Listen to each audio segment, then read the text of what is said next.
दोस्तों, क्या आप भी सब्जियों की खेती कर करके थक चुके हैं? प्रॉफिट अच्छी तरह से निकल के नहीं आता है, कई बार उत्पादन अच्छा नहीं आता है, और अगर उत्पादन अच्छा आ भी जाता है तो मंडी भाव डाउन आ जाते हैं। अगर ऐसा आपके साथ हो रहा है तो ये वीडियो सिर्फ और सिर्फ आपके लिए है, क्योंकि ये वीडियो देखने के बाद में इस तरह की समस्याओं का सामना आपको बिल्कुल भी नहीं करना पड़ेगा। होता क्या है, काफी किसान भाई इस चीज से परेशान है। दोस्तों, काफी किसान भाई है जो सब्जियों की खेती करके काफी अच्छा मतलब कि लाखों रुपए का प्रॉफिट लेते हैं, और वहीं पर उसी फसल को लगाकर कुछ किसान भाई फेल हो जाते हैं। उत्पादन अच्छा नहीं मिलता है, और अगर उत्पादन अच्छा मिल भी जाता है तो मंडी भाव ठीक से नहीं मिल पाते हैं। और ऐसा आपके साथ तब तक होता रहेगा जब तक आप अगर सही तरीके से सब्जियों की खेती नहीं करेंगे। अगर आपके पास अनुभव है, अगर आप परंपरागत खेती से बाहर निकलकर अगर आधुनिक खेती करना चाहते हैं, और अगर करना आपको आता भी है, अगर आप सब्जियों की खेती करने में काफ़ी अच्छे माहिर हैं, मान लो खाद उर्वरकों का भी आपको काफ़ी अच्छे से ज्ञान है, बीमारियों का और दवाइयों का भी आपको काफ़ी अच्छी तरीके से ज्ञान है, फिर भी अगर आपने सही फसल का चुनाव सही समय पर नहीं किया तो आप उस फसल में फेल हो सकते हैं। क्योंकि सही समय पर अगर सही फसल का चुनाव अगर आप नहीं करेंगे तो आपके ज्ञान की बदौलत आप उत्पादन तो काफ़ी अच्छा ले लेंगे, लेकिन मंडी भाव आप अच्छा नहीं ले पाएंगे। और जब तक मंडी भाव आपको अच्छे नहीं मिलेंगे तब तक प्रॉफिट भी आपको अच्छा नहीं मिलेगा। तो अगस्त का महीना शुरू होने वाला है, और इस अगस्त माह में कौन कौन सी सब्जियों का आपको चुनाव करना चाहिए। वैसे बहुत सारी सब्जियां ऐसी हैं जिनकी खेती हम अगस्त माह में कर सकते हैं, क्योंकि अगस्त माह में काफ़ी ज़्यादा सब्जियों की खेती होती है, क्योंकि सर्दियों वाली सब्जियां जो होती हैं वो भी अगस्त माह में लगनी शुरू हो जाती हैं, और गर्मियों और बरसात वाली जो सब्जियां होती हैं वो भी इस महीने में लगाई जाती हैं। पछेती सब्जियां भी मतलब इस महीने में लगती हैं, और अगेती सब्जियां भी इस महीने में लगती हैं, और सीजन के बीच में लगने वाली जो फसलें होती हैं वो भी इसी महीने में लगती हैं। तो यहाँ पर आपको कौन सी फसलों का चुनाव करना चाहिए जिनसे उत्पादन तो अच्छा मिले ही मंडी भाव भी आपको काफी शानदार मिलने चाहिए। ऐसी ही 3 फसलों के बारे में आपको मैं यहाँ पे बताऊंगा जिनको लगाने का खर्चा भी काफी कम होगा। सबसे बड़ी बात कि जिन फसलों से अगर खर्चा हमारा काफी कम होता है और उन सब्जियों से अगर हमें मंडी भाव काफी ठीक ठाक मिल जाए तो वो सब्जियां हमें सबसे ज्यादा प्रॉफिट देके जा सकती हैं, क्योंकि खर्चा हमारा शुरुआत में ही बच जाता है, बचत ही मुनाफा होता है। इसलिए खर्चा जिन फसलों से सबसे कम होता है उन फसलों से अगर उत्पादन और मंडी भाव ठीक से मिल जाए तो हमारा जो मुनाफा है वो काफी हद तक इंक्रीज हो सकता है। तो कौन कौन सी फसलों का आपको चुनाव करना चाहिए, लगाने का तरीका भी बताऊंगा, और वैरायटियों के बारे में भी उन फसलों की हम बात करेंगे। तो वीडियो को पूरा देख लीजिएगा, और पसंद आए तो वीडियो को लाइक जरूर कर देना। चैनल पे नए हैं या सब्सक्राइब नहीं किया है तो चैनल को भी साथ में सब्सक्राइब कर दीजिएगा, और बेल आइकन दबाना ना भूलें ताकि समय समय पर आपको खेतीबाड़ी से रिलेटेड वीडियोज मिलते रहे। नमस्कार दोस्तों, मेरा नाम है सुरेश और आप देख रहे हैं खेत किसान झुंझुनू। तो दोस्तों, अगर आप भी अगस्त माह में सब्जियां लगाने की सोच रहे हैं तो इस अगस्त माह में आप जो वैरायटियां मैं आपको बताऊंगा उन वैरायटियों का सिलेक्शन करके, और अगर भिंडी की बुआई कर देते हैं तो भिंडी आपको एक शानदार प्रॉफिट देके जा सकती है। अगस्त में लगाई गई भिंडी जिस समय पे आपको उत्पादन देना शुरू करेगी उस समय से लेकर और लास्ट तक आपको काफ़ी शानदार इसके मंडी भाव मिलते रहेंगे। लगभग 40 रुपये, मतलब आप इसके मंडी भाव मान के चलिए 40, 50, 60 रुपये तक भी इसके मंडी भाव चले जाते हैं उस समय पे। लेकिन अगर 40 रुपये मंडी भाव भी आपको मिल जाते हैं तब भी भिंडी आपको काफ़ी शानदार प्रॉफिट देके जा सकती है, और इसका जो उत्पादन है वो भी आपको काफ़ी शानदार मिल जाएगा। कुछ वैरायटियां मैं आपको यहां पे बता देता हूं, उन वैरायटियों का आपको सिलेक्शन कर लेना है, और लगभग 20 अगस्त से पहले आपको इसकी बुआई कर देनी है। ज़्यादा लेट आपको नहीं करना है। 20 अगस्त से पहले अगर आप इसकी बुआई कर देंगे तो लगभग 35-40 दिन में आपको ये उत्पादन देना शुरू कर देगी। काफ़ी कम समय में ये उत्पादन देना शुरू कर देती है, और इसका जो लगाने का खर्चा है वो भी काफ़ी कम है। ना तो इसमें आपको प्लास्टिक मल्च लगानी पड़ेगी, और ना ही इसमें आपको ज़्यादा फर्टिगेशन वगैरह करने पड़ते हैं, और ना ही इसमें ज़्यादा आपको स्प्रे करने पड़ते हैं। हाँ, 1-2 स्प्रे आपको जरूर करने पड़ सकते हैं। तो और फर्टिगेशन की जगह बेसल डोज मैं आपको बता दूंगा, वो बेसल डोज आपको डाल देना है जमीन की तैयारियां करते समय। बाकी इसके बाद में लास्ट तक, शुरू से लेकर लास्ट तक आपको इसमें कोई ज़्यादा फर्टिगेशन वगैरह भी नहीं करने पड़ते हैं। काफ़ी शानदार उत्पादन दे देती है, और काफ़ी शानदार मंडी भाव इससे आपको मिल जाएंगे अगस्त में अगर आप इसकी बुआई कर देंगे तो। दोस्तों, सबसे पहले भिंडी की टॉप वैरायटियों के बारे में बात कर लेते हैं। अगर आप अगस्त माह में भिंडी की खेती करना चाहते हैं तो कौन कौन सी वैरायटियों का आपको चुनाव करना चाहिए। नंबर 1 पर आप जो है एडवांटा कंपनी की राधिका वैरायटी आती है, सबसे बेस्ट और सबसे अच्छी वैरायटी है। फल की क्वालिटी भी इसकी आपको काफ़ी शानदार मिलेगी और फल का कलर भी आपको काफ़ी चमकदार और आकर्षक मिलेगा, जिसकी वजह से मंडी भाव इसके आपको काफ़ी शानदार मिलेंगे। और एडवांटॉक की राधिका की जो उत्पादन है वो भी आपको काफ़ी शानदार मिलेगा। तो इस वैरायटी का आप सिलेक्शन कर सकते हैं। दोस्तों नंबर 2 पर नुमेंस कंपनी की सिंघम वैरायटी आती है, आप इस वैरायटी का सिलेक्शन भी कर सकते हैं। यह भी काफी शानदार और काफी अच्छी वैरायटियां हैं। जो वैरायटियां यहां पर मैं आपको बताऊंगा सभी वैरायटियां एक से बढ़कर एक वैरायटी है। जो भी वैरायटियां आपके अपने एरिया में मिल जाती है उन्हीं वैरायटियों का आप सिलेक्शन कर सकते हैं। तो नुमेंस की सिंघम जो वैरायटी आती है इसके भी फल की जो क्वालिटी है वो काफी शानदार होती है और उत्पादन भी इससे जो है वो काफी शानदार मिल जाता है। तो इस वैरायटी का आप सिलेक्शन कर सकते हैं। नंबर 3 पर सिजेंटा की OH 102 वैरायटी आती है, इस वैरायटी का भी आप सिलेक्शन कर सकते हैं। पूरे अगस्त माह में कभी भी आप इसका चुनाव कर सकते हैं। फल की क्वालिटी इसकी भी काफ़ी शानदार मिलेगी और उत्पादन ये वैरायटी भी आपको काफ़ी शानदार देके जाएगी। तो सिजेंटा की OH 102 जो वैरायटी है अगर आपके एरिया में मिल जाती है तो आप इस वैरायटी का सिलेक्शन जो है बेशक कर सकते हैं। काफ़ी अच्छा प्रॉफिट इससे आपको मिल जाएगा। और तीसरे नंबर पर है एडवांटा की नाव्या वैरायटी। ये भी काफ़ी शानदार और काफ़ी अच्छी वैरायटी है। एडवांटा की नाव्या वैरायटी और एडवांटा की जो राधिका वैरायटी बताई है दोनों वैरायटियां काफी अच्छी हैं, लेकिन एडवांटा की नाव्या की बजाय अगर राधिका आपको मिल जाए तो आप उसका चुनाव कर रहे हैं, उसके रिजल्ट काफी अच्छे हैं। बाकी नाव्या अगर आपको राधिका नहीं मिल रही है तो नाव्या का भी आप चुनाव कर सकते हैं। यह भी काफी अच्छी वैरायटी है, इसका भी उत्पादन आपको काफी शानदार मिलेगा और फल की वैल्यू भी इसकी आपको काफी शानदार मिल जाएगी, काफी आकर्षक और चमकदार फल मिलेगा। तो आप इस वैरायटी का सिलेक्शन भी कर सकते हैं। अगले नंबर पर नुमेंस की सम्राट वैरायटी आती है, इस वैरायटी का भी आप सिलेक्शन कर सकते हैं। यह भी काफ़ी अच्छी और काफ़ी शानदार वैरायटी है, इसका भी आपको फल काफ़ी अच्छा मिलेगा और उत्पादन इससे भी आपको काफ़ी शानदार मिल जाएगा।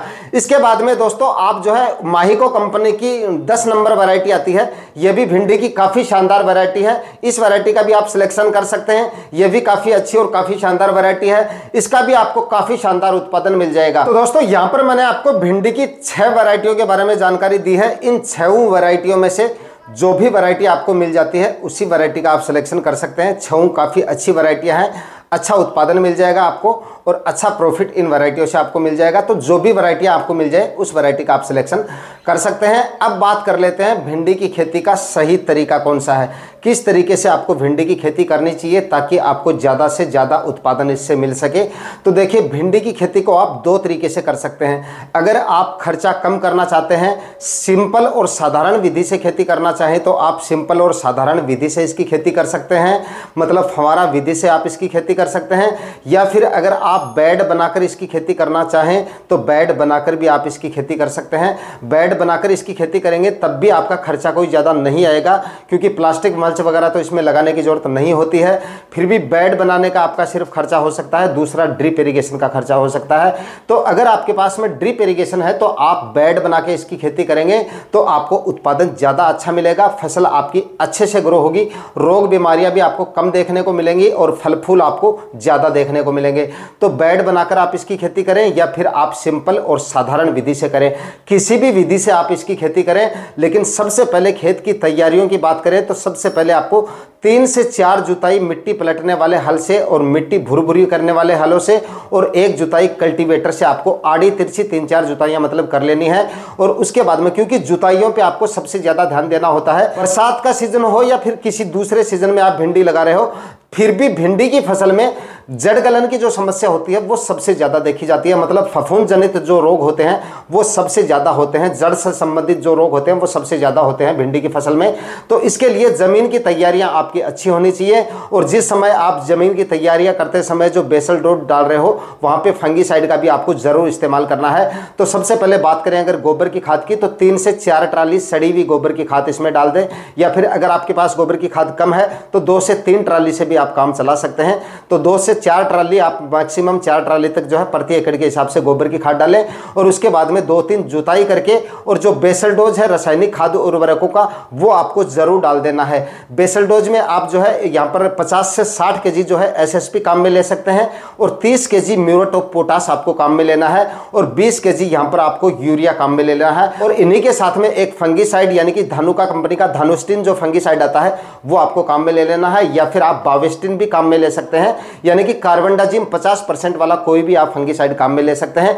500 ग्राम प्रति एकड़ के हिसाब से आपको ये खाद जो फंगीसाइड है वो आपको डालना है। और उसके बाद में 2 से 3 केजी रीजेंट भी आपको जरूर ले लेना है, क्योंकि जड़ से संबंधित मैंने आपको बताया रोग वगैरह काफ़ी ज़्यादा आते हैं, तो ये आपको जरूर ऐड कर लेने हैं। इन सभी का मिश्रण तैयार करके और आखिरी कल्टीवेशन से पहले छिड़काव विधि से अपने खेत में डालें, या फिर आप बेड बनाकर इसकी खेती कर रहे हैं तब भी आपको जो है बेड में डालने की जरूरत नहीं पड़ेगी, क्योंकि बेड से बेड की जो दूरी है भिंडी की खेती के लिए ज़्यादा नहीं रखी जाती है, तो छिड़काव विधि से ही आपको डाल देनी है। उसके बाद चाहे तो आप सिंपल और साधारण विधि से इसकी खेती कर सकते हैं, और चाहे तो आप बेड बनाकर भी इसकी खेती कर सकते हैं। 3-3 फीट की दूरी पर आपको बेड बनाने हैं और उसके बाद में आपको सीड शोविंग कर देनी है।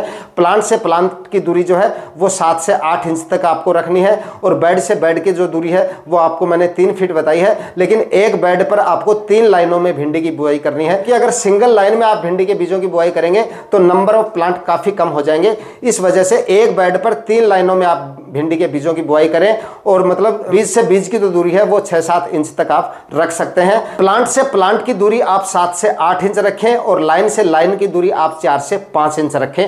इस तरह से आप बीजों की बुआई करें, और भिंडी आपको एक अच्छा उत्पादन देके जाएगी, अच्छा प्रॉफिट भी देकर जाएगी, अगर आप अगस्त माह में भिंडी की खेती करते हैं। और उसके बाद में अगले नंबर पर दोस्तों आप पूरे अगस्त माह में हरे धनिये की बुआई कर सकते हैं। हरे धनिये की खेती से भी आपको काफ़ी अच्छा प्रॉफिट मिल जाएगा। अगर आप अगस्त में हरे धनिये की बुआई कर देंगे, आने वाले दिनों में लगभग 35-40 दिन में तो आपको इससे उत्पादन मिलना शुरू हो जाएगा, और लगभग 50, 60, 70 और 80 रुपए तक आपको इसके मंडी भाव मिल जाएंगे अगर अगस्त में आप इसकी बुआई कर देंगे। और काफ़ी कम समय में तो उत्पादन मिलेगा ही, इसके साथ साथ काफ़ी कम खर्चे में आप इसकी खेती कर सकते हैं। यानी कि लगाने का जो खर्चा है वो भी इसका काफ़ी कम है, और लगाने के बाद में भी आपको कोई ज़्यादा सावधानियां और देखरेख भी इसकी ज़्यादा नहीं करनी पड़ती है। सिर्फ 35-40 दिन में डेली आप इसकी कटाई करो और मंडी में ले जाओ। इसके अलावा ना तो कोई फर्टिगेशन करने पड़ते हैं, ना ही कोई स्प्रे वगैरह ज़्यादा लेने पड़ते हैं। काफ़ी कम खर्चे में और काफ़ी कम समय में काफ़ी अच्छा प्रॉफिट आपको धनिये की फसल देके जा सकती है। तो पूरे अगस्त माह में कभी भी आप धनिये की बुआई करके एक अच्छा प्रॉफिट ले सकते हैं। दोस्तों हरे धनिये को लगाने का जो तरीका है वो काफ़ी सिंपल और आसान तरीके से आप इसकी खेती कर सकते हैं। यानी कि इसके लिए आपको ज़्यादा कुछ नहीं करना पड़ेगा, सिर्फ 1 या 2 जुताई करवा दीजिए। एक जुताई आप कल्टीवेटर से करवा दीजिए और एक जुताई आप हेरो से करवा दीजिए। उसके बाद में धनिये के जो बीज होते हैं उनका आपको छिड़काव विधि से आपको बीज डाल देना है। बीज को डालने से पहले आपको क्या करना है, मसलकर बीज को अच्छी तरह से मसलकर इस तरह से मसलना है कि बीज आपका जो है 2 भागों में हो जाना चाहिए। यानी मसलने के बाद में एक बीज 2 भागों में जब हो जाए, उसके बाद में हर एक बीज आपको 2 भागों में करना है, और उसके बाद में आपको उसका छिड़काव करना है।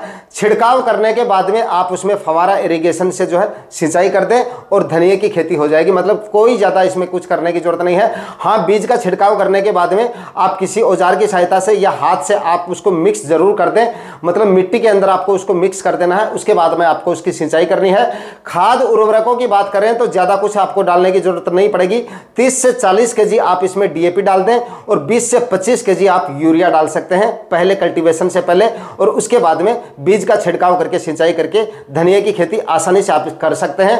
35-40 दिन में धनिये की पहली कटाई हो जाएगी और लगभग 2 से 3 हार्वेस्टिंग आपको मिल जाएंगी। अगर आप अच्छे तरीके से धनिये की खेती करते हैं, अच्छा प्रॉफिट आपको धनिये की खेती से मिल जाएगा। इसके बाद में दोस्तों काफ़ी कम खर्चे में और काफ़ी कम समय में सबसे अच्छा प्रॉफिट देने वाली जो फसल है वो है गाजर की खेती। वो भी अगर आप अगस्त में करेंगे तब भी आपको सबसे ज़्यादा मंडी भाव मिलेंगे। सबसे ज़्यादा तो मंडी भाव मिलेंगे और सबसे ज़्यादा इसका उत्पादन आपको मिलेगा। तो इस वजह से गाजर की खेती भी अगर आप अगस्त में लगा लेंगे तो इसके मंडी भाव काफ़ी शानदार मिल जाएंगे। 25-30 रुपए तक आराम से इसके मंडी भाव मिल जाएंगे, और लगाने का जो खर्चा है वो भी आपका काफ़ी कम होगा। यानी कि भिंडी की खेती में जितना खर्चा आता है उससे भी कम खर्चा आपका गाजर की खेती में आएगा, क्योंकि इसमें भी आपको कुछ भी नहीं करना पड़ता है। सिर्फ बेसल डोज डालिए, थोड़े बहुत रासायनिक खाद उर्वरकों के जो बेसल डोज होते हैं वो आपको डालने हैं, और उसके बाद में छिड़काव विधि से गाजर का बीज डाल दीजिए, और उसके बाद में उसमें जो है फुहारा इरिगेशन से आप सिंचाई कर दीजिए, आसानी से आप इसकी खेती कर सकते हैं। कोई ज़्यादा परेशानी नहीं है, कोई ज़्यादा इसमें सावधानियां वगैरह रखने की जरूरत नहीं पड़ेगी, ना आपको फर्टिगेशन करने पड़ेंगे ज़्यादा और ना ही स्प्रे लेने पड़ेंगे। लेकिन अगर गाजर की फसल से आप अच्छा उत्पादन लेना चाहते हैं और अच्छी गाजर की क्वालिटी लेना चाहते हैं, तो अगर भाई आपके पास में ड्रिप इरिगेशन है तो आप उससे इसकी खेती करेंगे तो आपका उत्पादन भी बढ़ेगा और उत्पादन की क्वालिटी भी बढ़ेगी। और अगर आपके उत्पादन की क्वालिटी अच्छी होगी तो आपको मंडी भाव और भी ज़्यादा मिलेंगे। अगर उत्पादन आपका शानदार होगा तो बाकी किसान भाइयों को 20-22 रुपए मिल रहे हैं तो आपको 25-26 रुपए तक आराम से मिल जाएंगे। इतना फर्क हो जाता है उत्पादन का। इसलिए आप अगर बेड बना के इसकी खेती करेंगे तो आपका मुनाफा और भी ज़्यादा हो सकता है। इसके बाद में दोस्तों गाजर की अच्छी वैरायटियों की यहाँ पे अगर हम बात करें तो नंबर 1 पर तो आप जो है सनग्रो कंपनी की कैरोट देसी रेड नाम से एक वैरायटी आती है, काफ़ी शानदार और काफ़ी अच्छी वैरायटी है। आप इस वैरायटी का सिलेक्शन कर सकते हैं। और इसके बाद में दूसरी वैरायटी जो है जिंदल की देसी रेड नाम से एक वैरायटी आती है, आप इस वैरायटी का भी सिलेक्शन कर सकते हैं। ये भी काफ़ी अच्छी और काफ़ी शानदार वैरायटी है। और बाकी अगर आपके आसपास किसी किसान भाई के पास अगर गाजर का बीज मिल जाता है तो वहाँ से भी आप जो गाजर का बीज है वो ले सकते हैं। अगर अच्छी क्वालिटी का बीज अगर उनके पास उपलब्ध है तो वो बीज भी आप लगा सकते हैं, उससे भी आपका उत्पादन काफ़ी अच्छा मिल जाता है। बाकी गाजर की खेती अगर आप साधारण विधि से कर रहे हैं तो एक चीज का आपको विशेष तौर से ध्यान रखना है कि एक मिट्टी पलटने वाले हल से जो आपका डिस्क प्लाऊ होता है, जो 2 तई वाला जो प्लाऊ होता है, उससे एक गहरी जुताई जरूर करवाएं। 1 से 1.5 फुट गहराई, कम से कम 1.5 फीट तक की गहराई होनी चाहिए। 1.5 फीट तक की गहराई में मिट्टी पलटने वाले हल से एक गहरी जुताई करवाएं। और उसके बाद में और कुछ भी आपको नहीं करना, बीज का छिड़काव करें और उसके बाद में सिंपल विधि से आप इसकी खेती कर सकते हैं। और अगर बेड बनाकर आप इसकी खेती कर रहे हैं तो इसके लिए आपको गहरी जुताई तो नहीं करनी पड़ेगी, लेकिन 2-3 कल्टीवेशन जरूर करने पड़ेंगे, तभी आपके जो बेड है वो अच्छी क्वालिटी के बनेंगे। 2 से 3 जुताइयां जो है मिट्टी पलटने वाले हल से और मिट्टी को भुरभुरा करने वाले हलों से करके, और उसके बाद में 3-3 फीट की दूरी पे बेड बना के और गाजर का बीज मिक्स करके और ड्रिप इरिगेशन की सहायता से इस विधि से भी आप इसकी खेती कर सकते हैं। दोनों में से किसी भी विधि से आप इसकी खेती कर सकते हैं। शानदार प्रॉफिट आपको गाजर की फसल देके जाएगी अगर अगस्त में आप गाजर की बुआई कर लेंगे। आज के वीडियो में ये 3 सब्जियां मैंने आपको बताई हैं, तीनों सब्जियों में से जो भी फसलें आप लगा लेंगे काफी अच्छा प्रॉफिट मिल जाएगा। बाकी अगर आपके पास जमीन है तो तीनों फसलों का चुनाव करेंगे तो वो ज्यादा सही रहेगा, क्योंकि एक फसल की बजाय अगर आप 3 फसलों का चुनाव करते हैं तो इससे आपका उत्पादन और भी ज्यादा बढ़ जाता है। क्योंकि एक फसल पे हमें कभी भी डिपेंड नहीं रहना चाहिए। एक फसल के मंडी भाव कई बार डाउन भी आ जाते हैं और कई बार उत्पादन भी डाउन रह सकता है। तो इस तरह से आपको जो है तीनों फसलों का अगर आप चुनाव करेंगे तो एक फसल अगर डाउन रह भी जाती है तो बाकी 2 फसलों से हमारा प्रॉफिट निकल के आ जाता है। दोस्तों आज के वीडियो में इतना ही। वीडियो अगर आपके लिए इंफॉर्मेटिव रहा तो वीडियो को लाइक और शेयर जरूर कीजिएगा और चैनल पे नए हैं तो सब्सक्राइब जरूर कर लीजिएगा। मिलते हैं किसी और वीडियो में नए टॉपिक के साथ, तब तक के लिए जय हिंद, वंदे मातरम।